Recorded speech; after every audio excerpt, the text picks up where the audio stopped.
Assalamualaikum warahmatullahi wabarakatuh. Bismillahirrahmanirrahim. Alhamdulillahi rabbil alamin. Wabihi nasta'inu ala umurid dunya waddin. Wassalatu wa taslimu ala habibi rabbil alamin. Sayyidina wa nabiyina wa maulana Muhammadin wa ala alihi wa ashabihi ajma'in. Amma ba'du. Hadratul kiram wal muhtaram, para alim, para ulama, wabil khusus Romo Kiai Haji Nur Hadi Muhammad yang senantiasa kita harap barokah doanya, dan juga kepada segenap jamaah istighosah Majelis Qiyamul Lail kesemuanya dan teman-teman santri rahimakumullah. Pertama, mari kita panjatkan rasa syukur kehadirat Allah yang mana pada malam ini kita masih diberi hidayah oleh Allah sehingga kita bisa berkumpul di majlis yang insya Allah penuh barokah ini dalam keadaan sehat walafiat. Semoga kumpul kita yang seperti ini dijadikan amal ibadah yang diterima oleh Allah Subhanahu wa taala. Salawat ma'assalam semoga tetap tercurah limpahkan kepada Nabi kita Nabi Muhammad sallallahu alaihi wasallam. Ma'asyiral hadirin rahimakumullah. Malam ini kita berada di dua malam yang sangat istimewa menurut Allah Subhanahu wa taala, yaitu malam Ramadan, yang kedua malam Jumat. Dua malam ini sama-sama mulia. Dua malam ini sama-sama istimewa di hadapan Allah Subhanahu wa taala. Banyak hadis-hadis Kanjeng Nabi yang menerangkan tentang keistimewaan malam Jumat, tentang keistimewaan malam Ramadan. Sampai-sampai ulama salaf itu ikhtilaful ulama, sampai-sampai berbeda pendapat antara lebih utama mana malam Jumat dengan malam Ramadan. Seperti yang diterangkan di dalam kitab Fadhailus Syahr Ramadan, ada yang mengatakan lebih utamaan malam Jumat daripada malam Ramadan. Ada ulama yang mengatakan lebih utama malam Ramadan daripada malam Jumat. Ada yang mengatakan sama-sama utama, sama-sama mulia. Antara malam Ramadan dengan malam Jumat sama-sama unggul. Ini sama-sama hebatnya di hadapan Allah Subhanahu wa taala. Ma'asyiral hadirin rahimakumullah. Saking mulianya malam Jumat, Gusti Kanjeng Nabi sallallahu alaihi wasallam mendawuh, "Man shalla alayya mi'ata marratin fi kulli yaumi jum'atin, ghafarallahu lahu walau kanat dunubahu mithla zabadil bahri." Barang siapa yang membaca solawat sebanyak 100 kali pada malam Jumat kayak sekarang ini, Allah akan mengampuni dosa-dosanya orang tersebut meskipun dosanya sebanyak untuk untuk busa, meskipun dosa-dosanya sebanyak busa di lautan. Di hadis yang lain itu diterangkan walau kana mithlu ramalil bahri, meskipun dosa-dosanya itu sebanyak pasir di lautan. Ya, meskipun sebanyak itu Allah Subhanahu wa taala ampuni dosa-dosanya bagi orang yang membaca sholawat 100 kali pada malam Jumat. Terlebih ini malam Ramadan, tambah dilipat gandakan oleh Allah Subhanahu wa taala. Ma'asyiral hadirin rahimakumullah. Mari kita melanjutkan tentang mengaji tentang keistimewaan atau fadilah-fadilah bulan Ramadan. Bismillahirrahmanirrahim.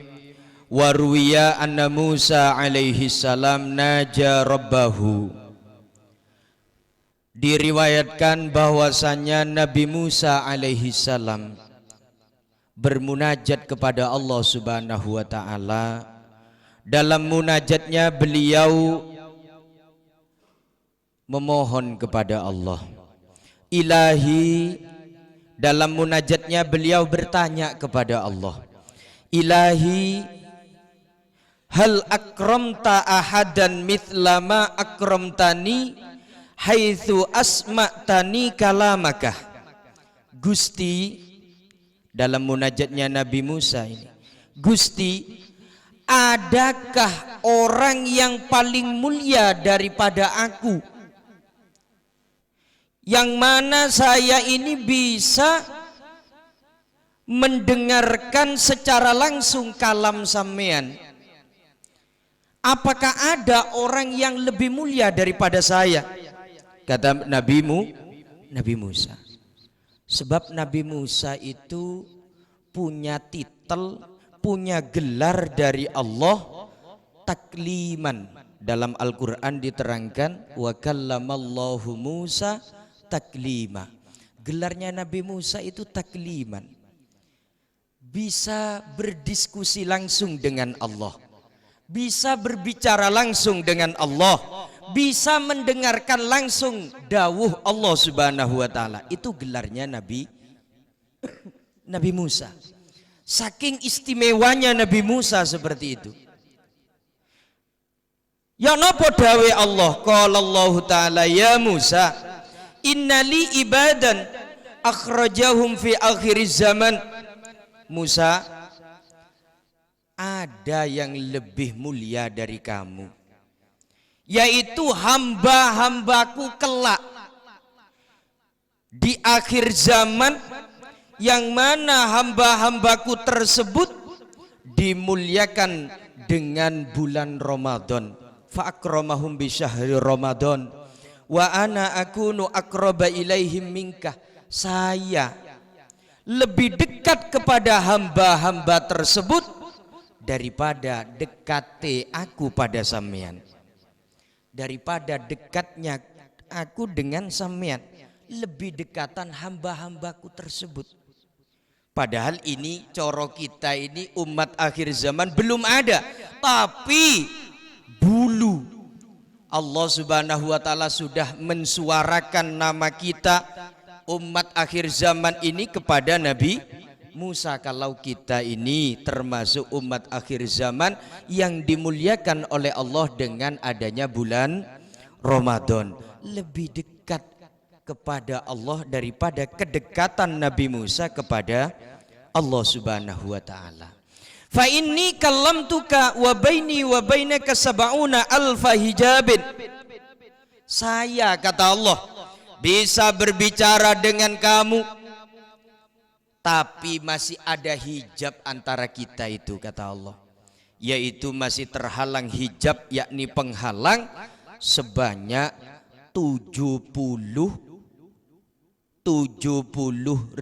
hijab. Antara Nabi Musa dengan Allah bisa berdiskusi langsung itu tidak secara langsung, tidak, masih ada hijab, ada penghalang, yaitu sebanyak penghalang 70.000 hijab. Fa idza shamat ummatu Muhammadin wabyaddat syafauhum wasfarrat alwanuhum arfa'u tilkal hujubi waqtal iftar. Ketika umatnya Nabi Muhammad puasa kayak tadi, wabyaddat syafauhum, sampai kedua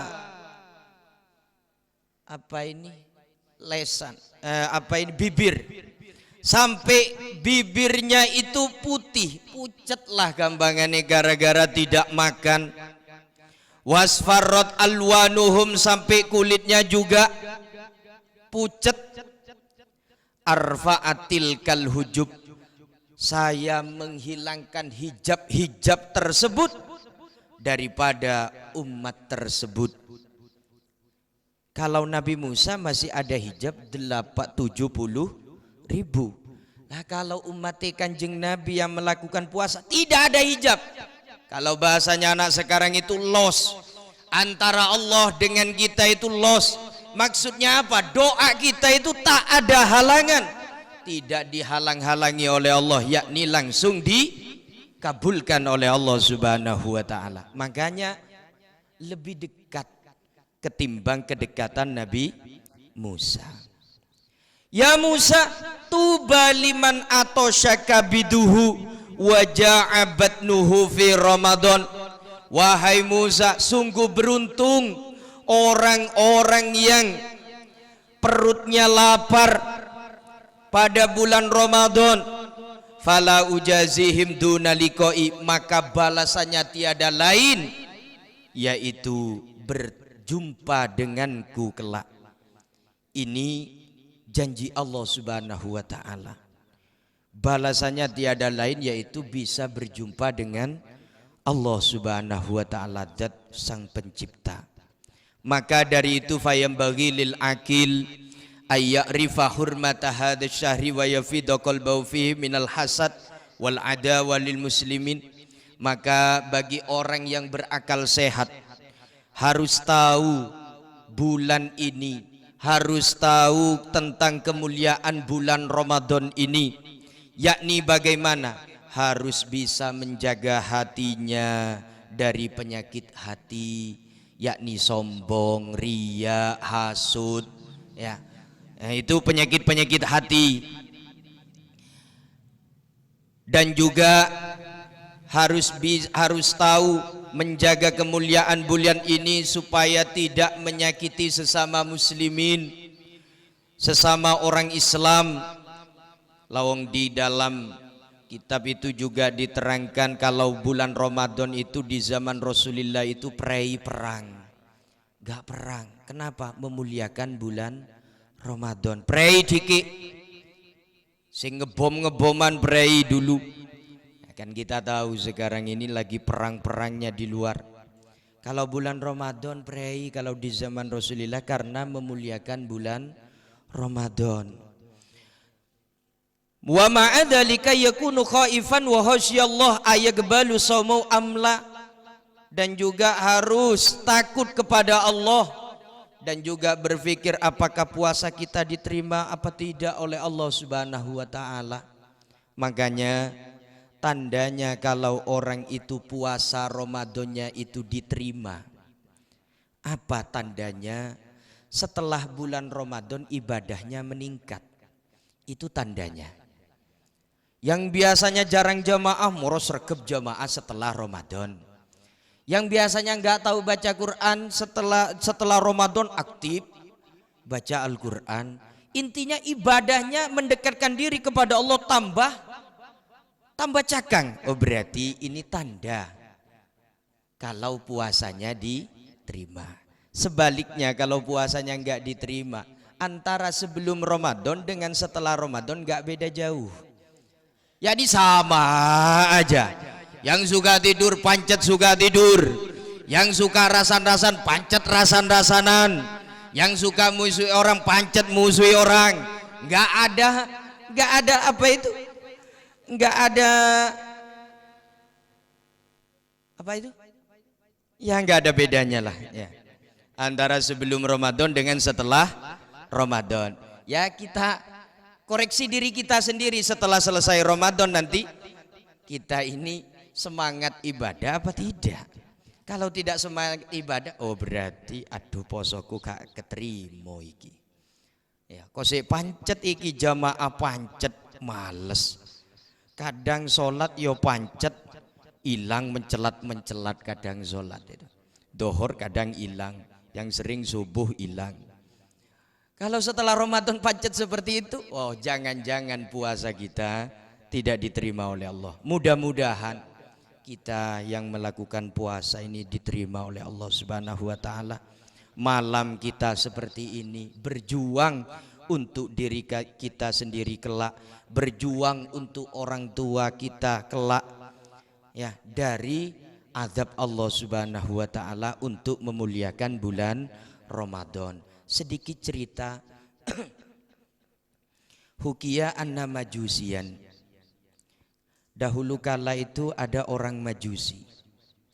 Orang Majusi itu orang kafir lah, kalau tidak tahu anggaplah bukan orang Islam, menyembah selain Allah. Ro'a ibnahu fi Ramadan yakulu fi suki. Orang Majusi itu melihat anaknya makan di pasar pada bulan Ramadan. Lawang namanya anaknya orang Majusi, ya jelas gak puasa, makan biasa. Ya, puasa yo kagak poso. Lah pada bulan Ramadan anaknya orang non muslim ini makan dengan santainya, makan dengan enaknya pada bulan Ramadan. Melihat anaknya makan seenaknya, fadorobahu, dipukul anaknya. Awakmu ikile gak ngregani wong-wong Islam sing poso. Roneroen mbok inje. Ya. Njang goreng semakin roneroen. Mangane kalau ketika bulan Ramadan khusus bagi ibu-ibu, orang perempuan ya, kalau udur pada bulan Ramadan ya silahkan makan tapi jangan sembarang tempat. Ya coba deh adain bapak lah. Pas roneroen sekali ya, ya setidaknya rem ya pada dapur BTBN di dapur sendirian, di kamar sendirian, sekiranya orang laki-laki tidak tahu lek sampean itu sedang makan, itu sunnah malah, bahkan harus ya. Mentang-mentang gak puasa enak makan sembarangan loh, jangan gitu. Lawan yang gak puasa nyata-nyata gak puasa, kalau memang gak seperti itu ya harus makan minum jangan sampai ketahuan kok. Ini sekarang malah warung dibuka di siang bulan Ramadan. Aduh tak tahu boleh, yang ngudur aja gak boleh, warung dibuka. Lah dipukul anaknya. Setelah itu Waqala lima lam tahfad hurmatal muslimin fi Ramadan, wahai anakku, kenapa kamu tidak menghormati orang-orang Islam yang puasa di bulan Ramadan? Kamu kok seenaknya makan ya. Lah karena seperti itu, tak lama kemudian orang tua yakni orang Majusi itu meninggal dunia. Famata al Majusi fara'ahu alimun fil manam ala sariril izzah fil jannah. Ada orang alim mimpi orang Majusi tersebut ya. Lah dalam mimpinya orang alim itu, orang Majusi itu sedang leyeh-leyeh tidur santai-santai ada di atas spring bed di dalam surga. Pokoknya enak mari. Padahal orang Majusi. Tanya itu orang alim. Faqala alasta majusian, hei wong, bukankah kamu itu orang Majusi? Kok bisa ada di surga? Mestinya kamu ini kan ada di neraka kan gitu ya? Jawab, faqala bala, nggih betul yai, saya orang Majusi. Walakin sami'tu waqtal maut nidaan min fauqi ya malaikati la tatrukuhu majusian. Ketika saya mau mati, ketika saya sakaratul maut, saya mendengar ada suara, ada bisikan ya. Bisikan itu berkata begini,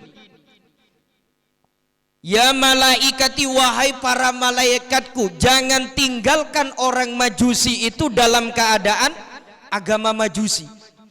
Muliakanlah dia bil Islam, muliakanlah dia dengan agama Islam, bihurmatihi li Ramadan, karena dia menghormati bulan Ramadan. Buktinya anaknya sampai dipukul meskipun dia nggak puasa, untuk memuliakan orang-orang yang puasa Ramadan.